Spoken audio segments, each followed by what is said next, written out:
Tuhan akan mewahyukan hal-hal di masa depan. Sungguhan? Iya, gak semua. Karena gak ada orang yang tahu seluruh masa depan, hanya Tuhan. Tapi kita akan diberikan sesuai dengan kehendaknya, sesuai dengan apa yang Dia pandang baik. Tuhan pasti memberitahukan sesuatu kepada kita tentang masa depan. Kalau Anda belum subscribe di channel ini, segera supaya Anda bisa mengikuti terus rema-rema dari Roh Kudus ya. Yakobus pasal 4. Yakobus 4 ayat 8. Mari kita baca bersama-sama dengan keras dan teratur. 1, 2, 3. Mendekatlah kepada Allah dan Ia akan mendekat kepadamu. Tahirkanlah tanganmu, hai kamu orang-orang berdosa. Dan sucikanlah hatimu, hai kamu yang mendua hati. Sekarang saya baca sendiri. Mendekatlah kepada Allah dan Ia akan mendekat kepadamu. Tahirkanlah tanganmu dulu, hai kamu orang-orang berdosa. Dan sucikanlah hatimu, hai kamu yang mendua hati. Ayat ini mengajari kita bagaimana cara mendekati Allah. Tuhan itu gak susah untuk didekati kok, karena Tuhan itu maha kasih. Tetapi kita harus mengerti peraturan. Peraturan ini bukan hukum Taurat, tapi adalah hukum kasih. Karena Allah tidak bisa menyangkali diri, pribadinya sempurna. Kita harus mengerti karakternya. Mendekati Tuhan itu tidak seperti bawahan mendekati atasan. Kita tidak perlu grogi. Tapi kita harus mengerti apa yang dikenan Tuhan dan apa yang Dia benci. Gak bisa kita bersahabat dengan seseorang lalu kita lakukan segala sesuatu yang melukai hatinya. Kita harus tahu apa yang Dia mau. Tuhan itu gak susah kok untuk dikenali. Karena Dia selalu mewahyukan diri. Bahkan ketika kita masih berdosa, Dia sudah mati di Kalvari. Dia itu yang jemput kita. Dan Tuhan menciptakan manusia dalam gambaran rupa Allah. Simpelnya apa sih? Apa artinya diciptakan dalam gambar dan rupa Tuhan? Artinya Tuhan itu ciptakan kita itu dengan Dia ada kemiripan. Supaya kita itu duluran. Supaya kita itu jadi keluarga. Tuhan menciptakan Adam dan Hawa dengan tujuan agar Dia bisa bersekutu dekat dengan mereka. God has created us for fellowship and for relationship. Sebelum kita diciptakan untuk punya hubungan dengan sesama kita, kiri kanan, Tuhan menciptakan kita itu untuk dirinya. Supaya kita bukan menjadi objek kasihnya, karena Tuhan tidak pernah memperlakukan kita seperti barang. Tuhan mau kita menjadi subjek kasihnya. Padahal Tuhan itu yang maha kuasa, Tuhan itu yang maha besar. Kita ini siapa? Tapi Tuhan jadikan kita lakon dalam ciptaannya. Tuhan itu mau menjalin tali kasih dengan kita seperti seseorang yang menikah. Seperti mempelai pria dan wanita. Bahkan Kristus pun digambarkan gitu dalam hubungannya dengan umatnya. Tuhan itu ingin menjalin kasih dengan kita. Bukan berarti Tuhan itu butuh ya, orangnya needy. Itu cowok itu terus kejar aku. WA terus. Orangnya kok needy ya. Aku jadi justru ilfil, aku jadi justru turn off. Jadi malah justru muak dengan dia. Tuhan tuh gak gitu. Tanpa you, tanpa me, tanpa kita. He's fine, thank you. Allah Bapa, Putra, Roh Kudus gak butuh pihak keempat. Siapa kita masuk ke musyawarahnya, diangkat jadi anak-anaknya. Tapi entah kenapa, by God's own reason, hanya Tuhan tahu yang tahu alasannya. Kenapa sih Tuhan itu mau sama orang-orang kayak kita? Padahal malaikat lebih mulia. Tapi Tuhan menciptakan kita itu dengan tujuan untuk fellowship dengan kita. Tuhan itu rindu.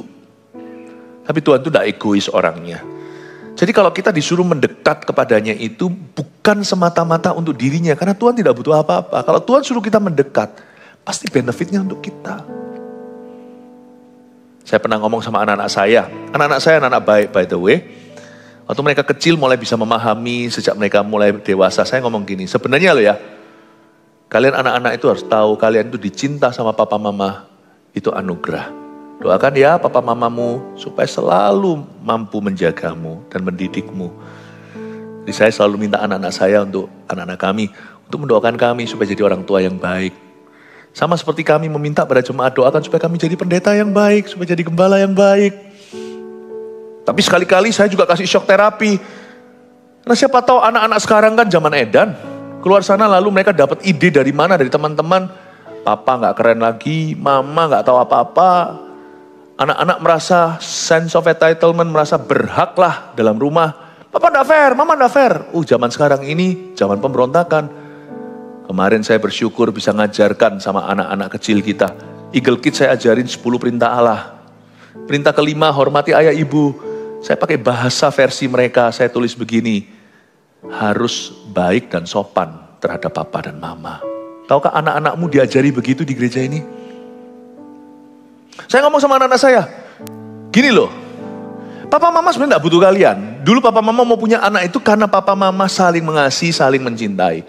Papa mama, mami, daddy kepingin lihat bocah kecil yang ada miripnya mamanya, ada mirip papanya. Daddy kepingin melihat satu anak yang belum kenal dulu, belum ada.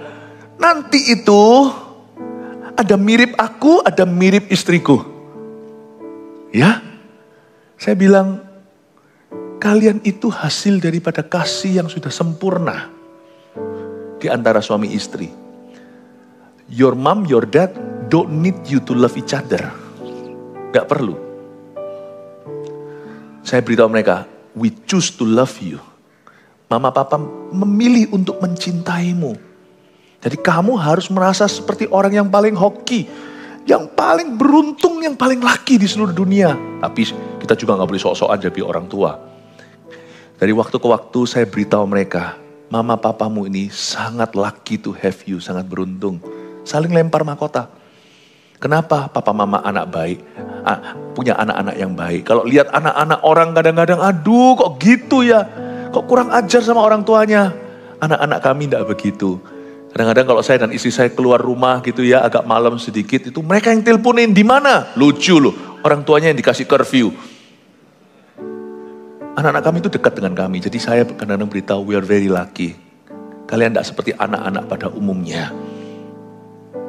Begini ya, saya ngomong sama anak-anak saya. Kalau semuanya kalian meninggalkan papa mamamu, saya kasih warning dulu.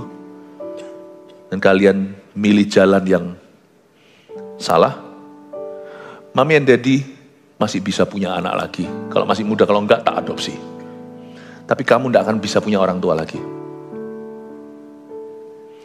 Tanpa Tuhan, kita tidak punya siapa-siapa. Tuhan tanpa kita masih punya segala-galanya. Come on lah.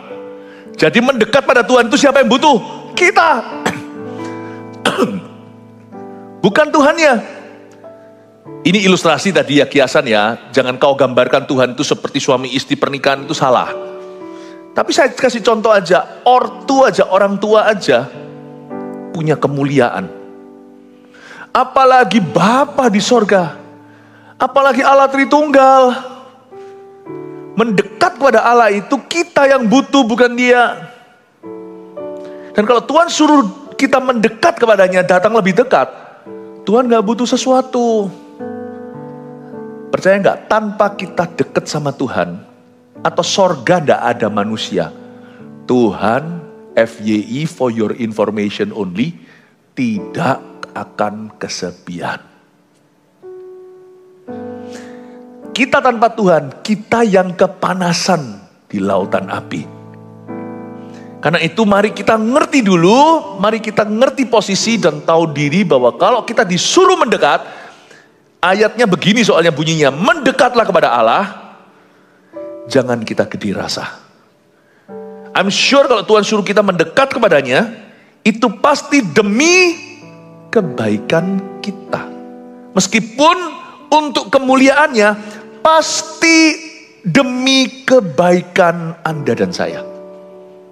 Nanti saya akan jelaskan kalau waktu memungkinkan apa saja benefit atau keuntungannya mendekat pada Tuhan. Bukan berarti dekat sama Tuhan itu dikasih upah gimana, bukan hanya. Kita tidak boleh transaksi dengan Tuhan. Soal hubungan itu tidak boleh pamrih. Tetapi tidak bisa disangkali, tetap ada benefitnya. Bahkan itu pun Alkitabiah di kitab Ibrani dikatakan maka Tuhan memberi upah kepada barang siapa yang mencari dia. Dan siapa yang mencari dia harus percaya bahwa Allah itu ada. Lebih dekat itu berarti panggilan. Sebuah panggilan dari Tuhan yang diberi janji. Mendekatlah kepada Allah dan ini janjinya. Mendekatlah kepada Allah adalah perintahnya. Janjinya adalah dan ia akan mendekat kepadamu. Powerful enggak? Here is an invitation that comes with a promise. Sebuah undangan yang diberi janji. Kalau engkau mendekat kepadaku, kata Tuhan, aku akan mendekat kepadamu. Loh, siapa mendekati siapa dulu? Terus terang, Tuhan dulu. Karena Tuhan yang melahirkan kita. Tuhan yang menciptakan. Kalau hari ini saya ngomong sama anak-anak, kalau kalian mendekat sama papa, papa akan mendekat kepadamu. Telur dan ayam mana dulu? Mereka dari kandungan siapa? Waktu kecil anak-anak saya itu saya kerjain. Saya bilang, si A, si B, kedua, kalau kamu ini lahir dari mama, kamu lahir dari papa. Hah, kaget dia. Dari mana? Suatu hari papa ke WC. Pernah percaya loh, sampai sekali stres saya berkata, ya sudahlah, bercanda. Saya ini papa yang iseng soalnya. Ya, saya yang memperkenalkan ide asa. Gak tahu ya udah. Saya suka kerjain anak-anak saya. Hingga mereka dewasa itu merasa geli dan lucu. Supaya gak angker gitu jadi daddy. Saya ngomong sama mereka, ya, kamu datang ke dunia itu Tuhan yang cipta, tapi melalui papa dan mama yang melahirkanmu. Melalui your mom and dad, you know. Saya beritahu Tuhan yang melahirkanmu. Kalau Tuhan bilang mendekatlah kepadaku, bukan berarti kita yang dekat dulu, bukan. Tapi ini adalah perintah kepada orang Kristen, anak-anak Tuhan. Yakobus kan menulis kepada orang-orang Yahudi yang sudah percaya. Setelah kita itu dibebaskan dan diselamatkan, jangan terus jadi orang Kristen yang suam-suam kuku. Kata mendekatlah kepada Allah itu bahasa Yunaninya sebenarnya punya arti pressing in. Tahu mendekat pada Tuhan itu pressing in. Coba ya, satu orang bisa nggak naik ke atas sini? Silakan naik ke sini ya. Puji Tuhan, naik ke sini. Jangan lompat deh, lari aja nggak apa-apa ya. Iya, sambil saya tunggu saya ngomong dulu. Mendekatlah kepada Allah itu pressing in. Kayaknya tidak mudah, bukan karena Allah yang membuat susah, tetapi karena dunia membuat susah. Tahan saya ya, kayak orang main American football atau rugby itu. Saya mau ke sana itu tolong ditahan, oke? Tahan. Ini kuat orang ini, makanya apa saya nggak tahu. Ini loh, pressing in itu begini loh. Kita maksa, mendobrak maju. Kau kira pendeta lemah? Karena kau tahu kekuatanku. Kalau aku sudah ada mau maju mendekati Tuhan, siapa yang bisa melawan?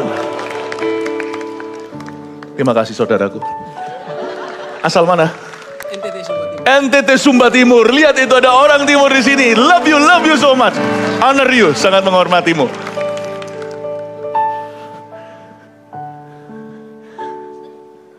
Pressing in.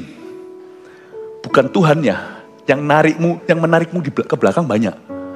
Masalah, beban, keinginan, dosa, dan beban yang sangat merintangi, kata kitab Ibrani.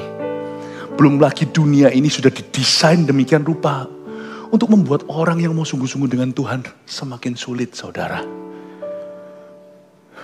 Saya tarik nafas dulu.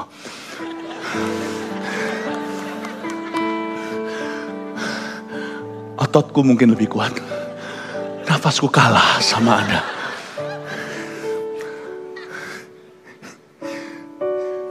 Paham ya? Pressing in, mendekatlah kepada Allah itu ada dimensi pressure. Tekan. Maju. Kalau kita tidak bertekad penuh, nggak mungkin akan mendekat. Karena alasan orang itu banyak.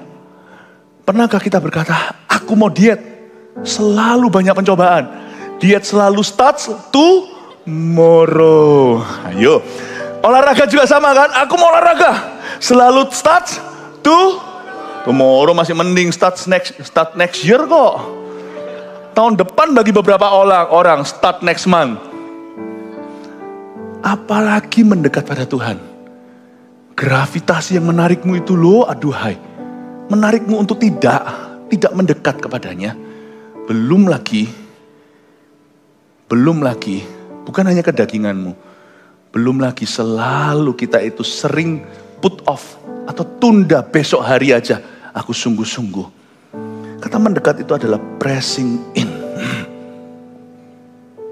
Cuman ingatlah, kalau kita mendekat kepada Tuhan itu banyak banget benefitnya. Tuhan tuh gak pernah suruh kita mendekat kepadanya itu demi dirinya. Meskipun semua untuk kemuliaannya, paham ya? Tapi selalu demi kita. Saya selalu khawatir kalau anak-anak tidak dekat sama papa mama. Saya tidak khawatir untuk saya khawatir untuk mereka. Di zaman edan seperti ini, anak muda kalau nggak dekat sama ayah ibunya, kalau nggak punya rumah yang bahagia, bahaya loh. Bahaya narkoba, pergaulan bebas. Belum lagi filosofi-filosofi dunia ini loh yang toksik dan meracuni. Saya kalau lihat anak saya tidak dekat sama saya yang ketakutan. Bukan untuk saya, untuk mereka. Tuhan kalau lihat kita menjauh atau selalu tunda-tunda untuk mendekatinya, selalu ada alasan untuk tidak mencari Tuhan. Selalu bolong-bolong doa, bukan berarti doa itu rutinitas ya. Bukan hanya itu. Jangan kita kira kalau sekali kita bolong doa Tuhan murka, ya enggak. Kalau kita tidak merenungkan firman Tuhan, seperti lagu tadi, jangan malas untuk renungkan firman-Nya. Sekali kita tidak merenungkan firman Tuhan, langsung kita merasa terdakwa, kita merasa seperti orang berdosa, ya enggak sih. Enggak. Jangan jadi orang Kristen yang legalistis. Sana enggak puasa, harus puasa. Seminggu sekali, kalau enggak fasik. Nggak usah gitu. Karena hubungan dengan Tuhan tidak bisa hanya berdasarkan atau dilandaskan activity. But if your heart is there, kalau hatimu ada di situ, cepat lambat, your body, badanmu akan mengejar. Kalau hati kita ada pada Tuhan, di hadiratnya, kita pasti nggak tahan. Pasti kita ingin untuk mencari wajahnya. Pernahkah Anda ajak omong bicara seseorang yang hatinya nggak di sana? Susah kan? Sulit. Terus mikir, matanya terus, badannya di situ, tapi hatinya sudah di sana. Nggak bisa dipungkiri, kalau hati orang haus dan lapar, dia pasti cepat lambat cari Tuhan. Mendekatlah kepada Allah, dan Ia akan mendekat kepadamu. Lalu kalimat berikutnya ini kok aneh, tiba-tiba keras. Tahirkanlah tanganmu, hai kamu orang-orang berdosa. Itu dia. Hal pertama yang sering kali terjadi saat kita berniat untuk cari Tuhan, atau berniat untuk mendekati Dia. Kalau kita bertekad untuk lebih dekat, hal ke-1 mau tidak mau yang harus kita lakukan adalah cleaning dan cleansing. Apa itu? Pasti cleaning.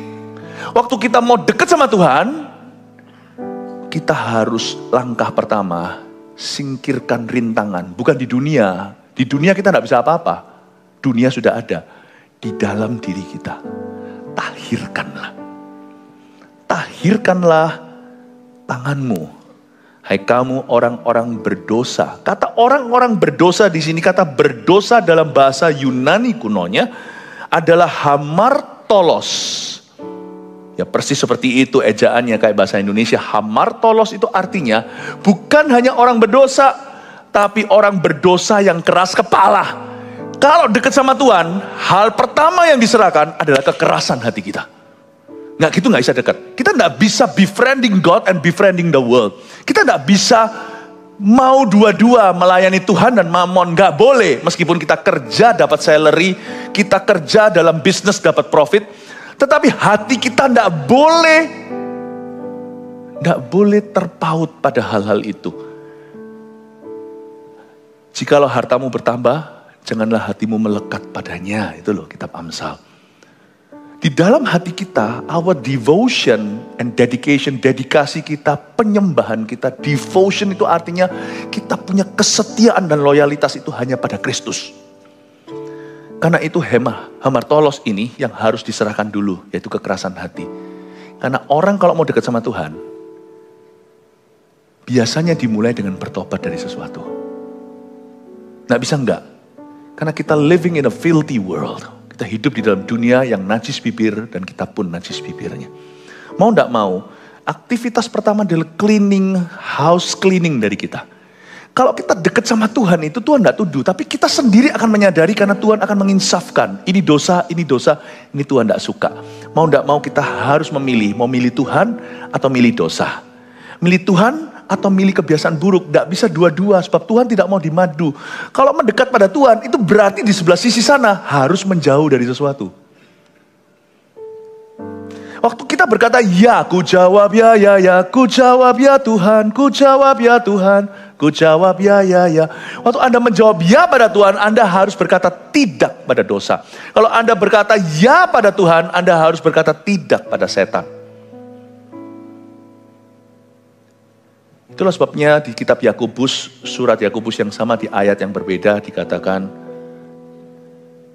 persahabatan dengan dunia adalah permusuhan dengan Allah. Kita tidak bisa bersahabat dengan kedua-duanya. Sekalipun kita tidak pernah menolak Tuhan, kalau kita berkata ya pada setan, dengan kata lain, kita sudah menolak Tuhan.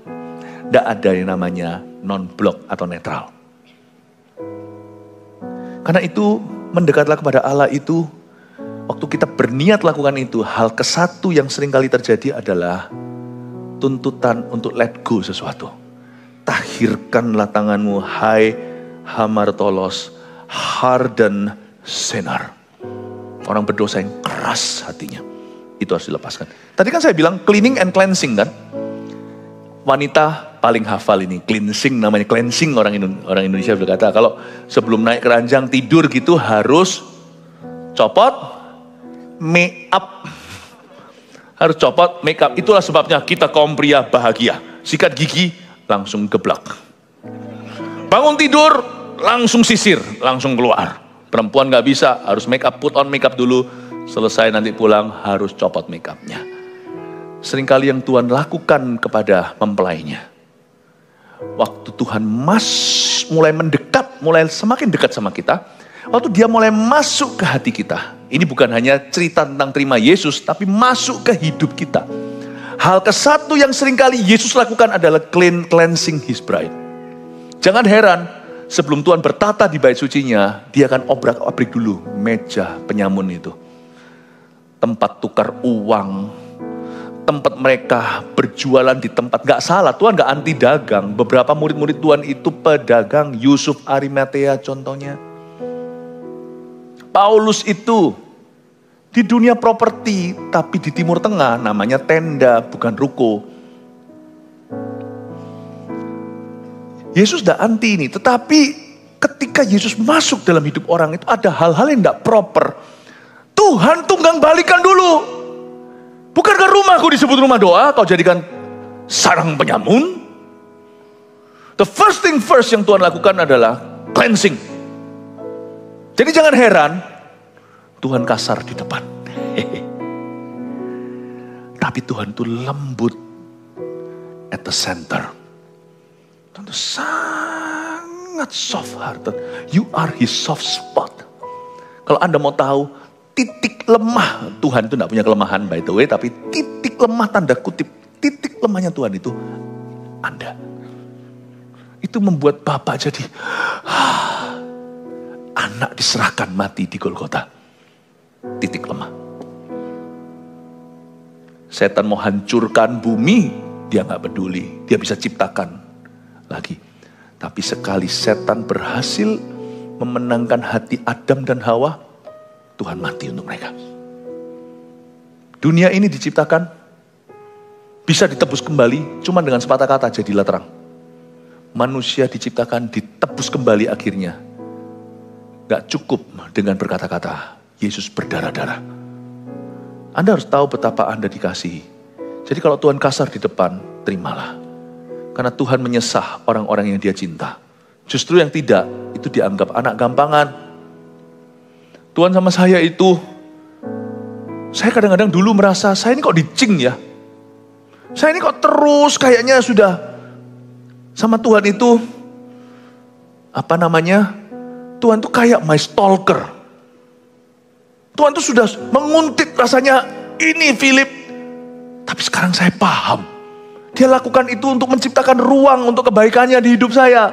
Karena selama ada berhala di hidupku, Tuhan tidak akan bisa berbuat banyak di dalam hidup saya. Karena Tuhan tidak pernah memaksa. Tuhan bekerja sesuai dengan pilihan kita juga. Karena kita diberi kehendak bebas. Kalau kita menggandeng tangannya, kita mau taat pada firman-Nya, Tuhan akan berbuat banyak di dalam hidup kita. Karena Yesus mengetuk pintu. Itulah bedanya Roh Kudus dan roh setan. Roh setan kita nggak tahu kapan dia menyurupi orang itu, tiba-tiba orang itu kesurupan. Tapi Roh Kudus itu selalu ketuk pintu. Dan kita berkata, aku mau, tiba-tiba kita kepenuhan. Dan itu pun kita sadar. Tuhan, saya baru ngerti sekarang Tuhan itu kalau saya mendekat, kenapa kok waktu saya mendekat pertama yang saya rasakan adalah benturan antara saya dengan Tuhan. Every time saya mendekat, misalnya saya berapa hari sudah mulai agak gimana longgar, saya dekat lagi itu mesti ada sesuatu yang Tuhan buat mati di dalam diri saya dulu. Selalu gitu, selalu bunyi pertama waktu saya ketemu Tuhan. Misalnya sudah agak longgar berapa hari, sekarang sih jarang tapi dulu. Itu selalu bunyinya begini, tong, tong, tong, bukan gong. Kekerasan saya kebentur dengan kemuliaannya. Gak bisa. Dalam hubungan ini, satu harus mulia, satu harus hina. Kita harus hina dulu supaya kita diangkat. Kalau kita mau mulia menang-menangan, Tuhan harus kalah. Tuhan tidak akan berbuat apa-apa di hidupmu. Janganlah kita itu langsung takut kalau di depan Tuhan itu terus terang. Karena setan itu manis-manis di depan. Kasih dulu narkoba, kasih apa, seks bebas segala. Tapi nanti ujungnya hamil di luar nikah. Setan itu selalu kasar di belakang. Tapi Tuhan Yesus itu selalu terus terang. Kamu tidak bisa ikut aku kalau kamu tidak pikul salib. Enyah kamu. Bukan berarti Tuhan kasar ya, tapi kadang-kadang Tuhan tegas. Tuhan pasti tegas di mana ketika dia butuh tegas dengan anak-anaknya. Tuhan itu tidak pelin-pelan, Tuhan itu tidak basa-basi. Enyahlah. Kamu mikirkan apa yang dipikirkan oleh manusia, enyahlah kau iblis. Petrus tuh digituin. Dia berkata, kamu mau ikut aku? Pikul salib, sangkal diri. Kalau enggak bisa. Orang membajak, noleh ke belakang, enggak layak untuk aku. Tapi coba lihat setelah itu, Tuhan pelihara. Tuhan itu loyal dan setia. Mendekat pada Tuhan itu enggak ada ruginya. Malah menurut saya kalau dekat-dekat sama Tuhan itu Tuhan yang merugi. Kita ini banyak kebutuhan, banyak kemauan. Ya enggak? Mendekatlah kepada Allah itu selalu bermula dengan tahirkan tanganmu. Hai kamu hamartolos, hardened sinner, dan sucikanlah hatimu. Hai kamu yang mendua hati. Karena kerinduan Tuhan seperti yang dia lakukan saat ciptaan. Yaitu Tuhan menciptakan kita untuk fellowship, untuk relationship, untuk hubungan, untuk persekutuan dengan dia. Tuhan menciptakan kita bukan dengan dua hati. Tapi dengan satu hati. Secara jasmani aja kita dikasih satu hati, satu jantung, satu liver. Tuhan kasih kita satu jantung, satu hati. Tuhan kepingin kita itu melayani dan mengasihi dia itu wholeheartedly. Tuhan tidak mau kita mendua hati. Kerinduan Tuhan adalah to be close with us.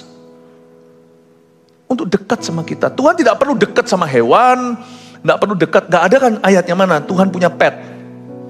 Pet itu milik manusia. Hewan piaraan. Kalau hati orang itu dipenuhi Tuhan. Dia pasti cinta ciptaannya. Ada ayatnya loh Amsal. Orang benar itu berkelakuan baik terhadap hewan piaraannya. Ada ayatnya itu di Amsal. Udah otomatis, pakai bahasa Pastor Yudi, ostos mastis. Kalau orang manusia itu dekat sama Tuhan, ciptaan aman. Kalau manusia itu jauh dari Tuhan, mereka akan merusak ciptaan, merusak bumi. Belum lagi merusak hidup orang lain terutama. Dan merusak diri. Tuhan suruh kita sucikan hati. God wants us to serve Him wholeheartedly. Untuk melayani Dia dengan segenap hati. God wants us to serve, to be someone who's close to Him. Seseorang yang begitu dekat dengan Tuhan. Apa aja sih benefitnya?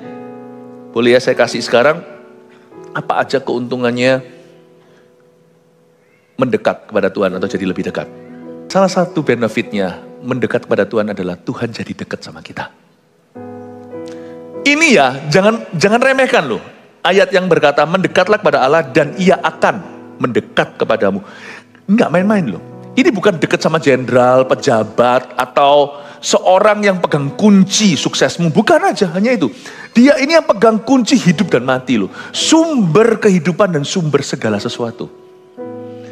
Sedangkan misalnya, kalau kita punya rumah, lalu kita punya tukang. Kalau ada apa-apa di rumah kita yang dekat tinggalnya sama rumah kita dan memang bekerja untuk kita. Betapa convenient, betapa nyamannya. Kulkas mati, 5 menit tiba. AC-nya masalah, tinggal dipanggil aja datang. Enak ya, fasilitas namanya. Orang yang dekat sama dokter, wah kadang-kadang mungkin ya. Kadang-kadang mungkin bisa. Yang lainnya menunggu berbulan-bulan, tapi karena dia dekat, personal. Kerabat, langsung masuk. Jangan protes, namanya hubungan. Kita nggak tahu kan. Mungkin dia praktek misalnya di Singapura. Lalu habis itu banyak yang antri. Tapi siapa tahu di rumah nanti. Cousin-nya tinggal datang. Padahal orang antri berbulan-bulan, yaitu yang disebut privilege atau hak istimewa. Orang dekat sama siapa? Wah, saya dulu pernah sekali waktu di Amerika, lagi liburan, long time ago sih, ketemu, karena saya dekat dengan orang yang ada di NBA. Saya tuh berdiri begini loh, dikasih tiket pas khusus masuk di backstage tempatnya para atlet, itu jalan di depan saya itu Kobe Bryant. Kobe Bryant, Jeremy Lin. Sempat ngobrol-ngobrol dengan beberapa, sempat juga kita sempat menyapa Steve Nash yang tahu juga. Mungkin enggak tahu ya. Saya ketemu gitu aja. Orang enggak bisa ketemu. Cuman saya ini kan memang bukan tipe yang foto-foto gitu. Tanda tangan, bukan gitu. Jadi saya lupa untuk foto-fotoan dan sebagainya. Karena bagi saya it's not so important. You see, dekat sama Tuhan itu punya banyak privilege. Udah gitu aja. Saya tidak ajari kita untuk manipulasi atau motivasi. Tapi tidak bisa disangkali. Dekat sama Tuhan itu privilege-nya banyak. Tuhan tidak KKN. Tapi ada yang namanya favor. Catat itu. F-A-V-O-R. Favor itu ada. Tuhan tidak punya anak favorit. Semua orang dicinta. Malah justru satu domba yang terhilang itu dicari. Tapi ada yang namanya favor, itu sungguhan perkenanan Allah itu betul ada. Itu betul ada. Esther dapat favor. Mordekai, Yusuf di perjanjian lama, Abraham, favor itu ada. Dia disebut sahabat Allah. Ada penyertaan, bahkan ada pembelaan. Saya nggak bisa jelaskan satu persatu. Salah satu benefitnya mendekat pada Tuhan adalah otomatis. Tuhan janji nih, kalau kita mendekat, dia pasti mendekat. Dia pasti mendekat. Dikit ke timur-timuran, mungkin salah ya. Mungkin kelihatan KW-nya, logat-logatnya. Tapi pokoknya tangkap mentah-mentah. Kalau kita mendekat, pasti dia akan mendekat kepada kita. Itu janji loh, nggak mungkin Tuhan ingkar.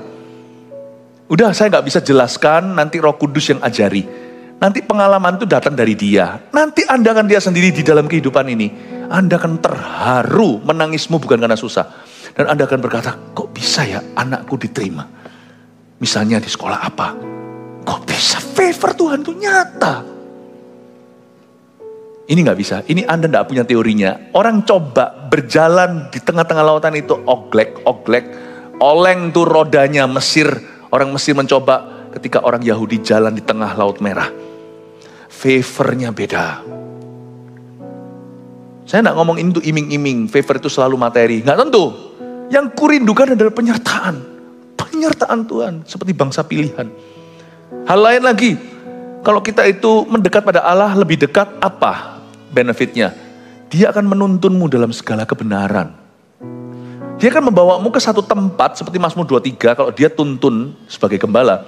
Kalau kita itu punya hubungan dekat, seperti gembala dengan domba itu dekat sekali. Saya pernah lihat waktu itu di Timur Tengah, gembala sama domba deket banget loh, sungguhan. Ya di Nazaret kan banyak. Kita lihat itu dekat. Hubungannya seperti di negara barat, seperti seorang majikan dengan anjingnya. Orang-orang menyebut anjing itu best friend. Man's best friend. Kalau di Timur Tengah bukan anjingnya. Domba itu sungguh-sungguh best friend-nya. Best friend-nya gembalanya. Saya melihat itu kedekatannya. Nah, Alkitab menjelaskan hubungan demikian kalau dekat itu pasti dituntun ke jalan yang benar oleh karena namanya Mazmur 23. Dan dituntun oleh Tuhan, dibimbing ke rumput hijau dan air tenang. Jadi pastilah terjadi kalau kita itu lebih dekat dengan Tuhan. Tuhan akan tuntun kita ke satu lokasi namanya kebenaran. Dan kebenaran itu bukan hanya sekedar pengetahuan Alkitab atau firman. Itu permulaan. Segala hikmat bermula dengan takut akan Tuhan. Firman itu adalah pelita bagi kaki, terang bagi jalan. It's true. Tapi gak berhenti di situ karena firman ini memperbaharui akal budi. Jadi Roh Kudus akan teruskan sampai ke aplikasi. Jadi kalau kita dekat sama Tuhan atau lebih dekat, keuntungannya apa? Seorang pengusaha contohnya akan dapat hikmat, katakan dapat hikmat. Dia akan bisa menemukan solusinya untuk bisa mengurangi pengeluarannya dan meningkatkan penghasilannya. Anda akan terkejut, orang lain bangkrut, dia bisa kelola. Gak berhenti sampai pengetahuan ayat. Tapi bermula dari ini, makanya ada ayatnya begini, yang merenungkan firman Allah siang dan malam. Apapun yang diperbuatnya berhasil. Bukan karena Tuhan itu kasih pesugihan. Bukan karena Tuhan itu kasih berkat itu cuma dengan iming-iming seperti orang itu yang superstisi. Bukan, karena mau tidak mau efeknya tidak bisa dihindari. Orang kalau merenungkan firman bertambah hikmatnya. Kalau orang dekat sama Tuhan itu bertambah pengenalannya akan Allah. Dia akan dibawa ke satu tempat lokasi namanya kebenaran. Jadi seorang ibu rumah tangga akan tahu bagaimana membesarkan anak-anaknya. Seorang ayah juga tentunya. Dan juga itu akan menjadi suatu keuntungan bagi seorang, misalnya bagi seorang, siapa di sini mahasiswa? Pelajar. Ya, kenapa kok malu-malu? Apakah belum bayar uang sekolah? Mahasiswa pelajar, baca Alkitab emangnya gunanya apa sama fisika? Sama kimia? Sungguhan. Tapi ketika Anda tekun membacanya, saya dulu waktu belajar, waktu masih sekolah, waktu saya setelah bertobat itu beda banget. Setelah saya baca Alkitab, Tuhan beri hikmat. Bukan berarti langsung tahu matematika, harus tetap belajar, kalau perlu les-lesan. Tetapi itu membuat hati kita sungguh-sungguh menekuni apa yang kita percayai. Dan itu beda banget. Dia akan ajari kita bagaimana kita bisa menjadi seorang mahasiswa dan pelajar yang baik, berhasil, bahkan cum laude, summa cum laude. Sungguhan. Karena Alkitab mengatakan di kitab Amsal sekali lagi bahwa Tuhan mengubah hikmat anak-anak muda. Sehingga kita yang merenungkan firman memperoleh keajaiban. Kita lebih pintar daripada guru-guru kita.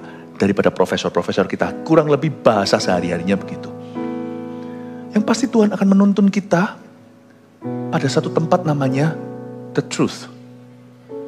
Karena Tuhan Yesus itu bukan the Lord, bukanlah Tuhan atas dusta, tapi dia adalah jalan, kebenaran, dan hidup. Salah satu lagi keuntungannya mendekat sama Tuhan atau jadi lebih dekat adalah kita akan diberikan pewahyuan. Katakan pewahyuan. Tuhan akan mewahyukan hal-hal di masa depan. Sungguhan, iya, gak semua. Karena gak ada orang yang tahu seluruh masa depan, hanya Tuhan. Tapi kita akan diberikan sesuai dengan kehendaknya, sesuai dengan apa yang dia pandang baik. Tuhan pasti memberitahukan sesuatu kepada kita tentang masa depan. Bukankah ayatnya ada di Yohanes 16? Roh itu kalau datang, He will tell you the things of the future. He will reveal to you, dia akan mewahyukan padamu perkara-perkara yang akan datang. Coba baca, Yesus berkata begitu tentang Roh Kudus.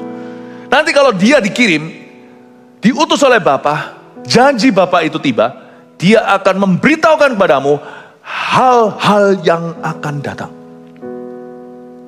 Kadang-kadang Tuhan wahyukan di sini, kita tahu. Kadang-kadang lewat karunia.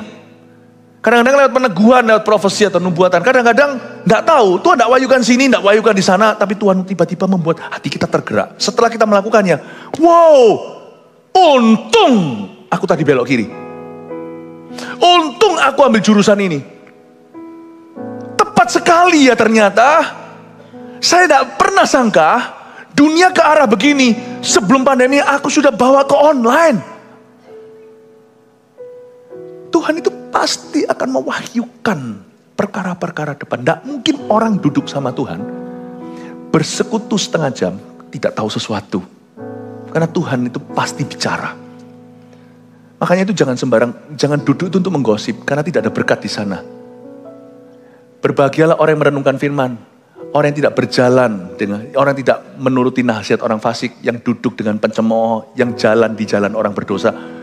Kalau Anda duduk dengan orang tertentu ya, yang tidak penuh Roh Kudus tapi penuh roh jahat, nggak enak loh. Anda nggak belajar apa-apa, malah toksik keracunan. Coba Anda duduk dengan seseorang yang hatinya kepahitan tapi nggak mau berubah, nggak mau bertobat.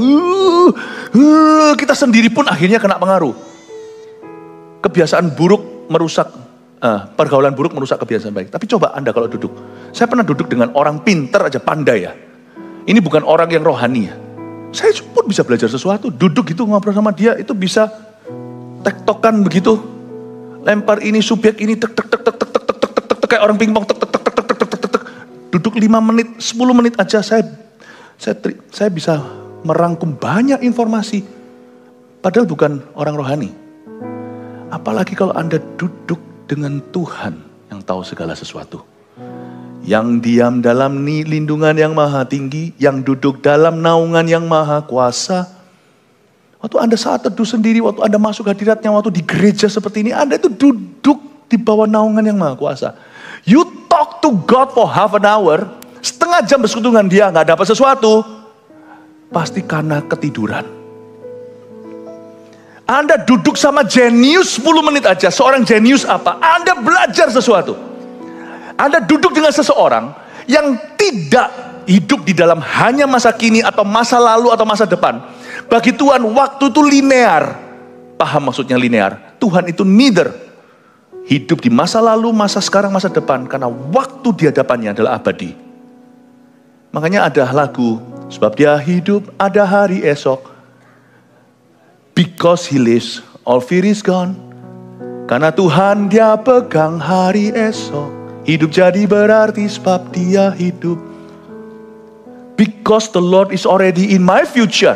Itu bukan slogan, itu sungguhan. Dalam alamnya Tuhan, alam baka itu, Tuhan itu sudah ada di masa depan kita. Makanya ketika Tuhan, malaikat itu muncul di depan Gideon, dia gak berkata kamu akan, dia berkata kamu gagah perkasa. Hah? Aku kalau gagah perkasa masa sembunyi di sini, di pengirikan ini, di tempatnya biasanya mereka memeras anggur, aku injek-injek di sini gandum. Kalau aku memang hebat, kenapa aku bersembunyi dari musuh? Orang Midian itu, Tuhan berkata, hai kamu, pahlawan gagah perkasa. Because God is already there. Tuhan sudah ada di sana ketika dia memenangkan perang dan kalahkan Midian. When you sit with God, tanggalkan pikiranmu, lebih dekat dengan segenap hati, dengan open heart. He will reveal to you some things in your future, of your future, dari masa depanmu. Dan bahkan, kadang-kadang Tuhan juga bisa selipkan pesan masa depan beberapa orang. Sehingga Anda menjadi seperti Nabi bersabda, bicara sama mereka. Tanpa harus berkata, Tuhan berkata, gak usah dikasih embel-embelnya. Orang dekat Anda tidak akan tersesat, akan dapat arahan. Gak ada ruginya lebih dekat sama Tuhan. Kasih 1, 2 lagi boleh? Salah satu lagi benefitnya untuk dekat sama Tuhan adalah Tuhan akan mengurapi kemampuan-kemampuan alamimu. Iya, Daud itu loh dekat sama Tuhan. Dia punya hobi, kaleng-kaleng ditaruh di sana. Ya mungkin zaman itu belum ada kaleng lah ya. Sesuatu, lalu dia pakai batu. Psh, tok, kena, tok, kena, tok, kena. Belum itu bunuh beruang. Itu pasti mainannya masa kecil. Siapa di sini waktu kecil pernah main yang namanya itu lihat pakai stick sama stick waktu di SD? Patek lele? Masih ada ya? Engkle, itu yang cewek-cewek itu hebat sekali tuh. Engkle itu bisa begini, itu bisa lempar masuk ke kotaknya. Terus bisa begini itu buat lututnya itu nggak tahu gimana. Saya kalau ikuti dia lututku mati. Ada lagi yang pakai itu loh, apa namanya, karet disambung dia bisa. Lebih hebat dari Caca, tolong jangan di film ya. Nah dia. Itu semua alami kan, Daud cuma main itu. Teng, sebagai bocil. Teng. Masuk hadirat Tuhan. Tuhan bilang, kamu bisa apa? Ini. Itu akan bunuh Goliat. Itu akan mengubah sejarah. All your natural talent. Dan Tuhan akan memove you into the supernatural. Kalau orang itu dekat sama Tuhan, everything he touches, turn supernatural. Apa yang dijamah semuanya jadi supernatural. Anda jangan kaget. Tiba-tiba berubah. Ada banyak contohnya, saya tidak punya waktu. Siapa-siapa mendekat pada Tuhan, keturunannya itu. Itu keturunan kan biasa ya namanya orang punya anak. Tapi anak-anaknya dipilih supernaturally. Kok bisa ya? Tuhan itu tidak pernah berutang ya. Siapa yang lebih dekat?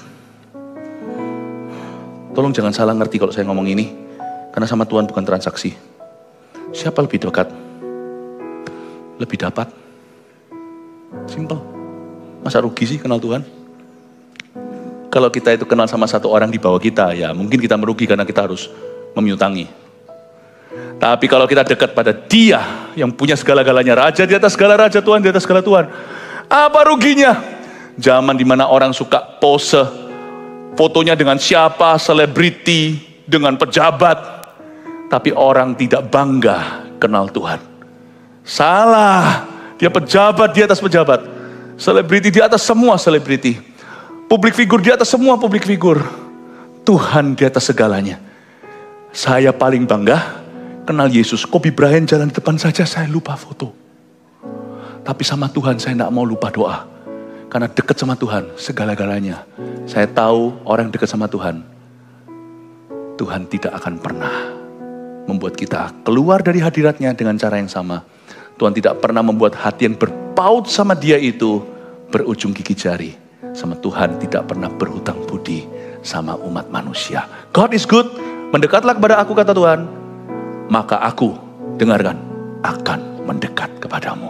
Haleluya. 1 Petrus 4 ayat 7. Kesudahan segala sesuatu sudah dekat. Karena itu, kuasailah dirimu dan jadilah tenang, supaya kamu dapat berdoa. Saudara yang terkasih, terima kasih telah mendengarkan firman Tuhan hari ini.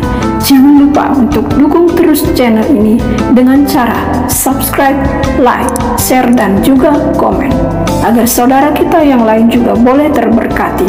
Tuhan Yesus memberkati kita.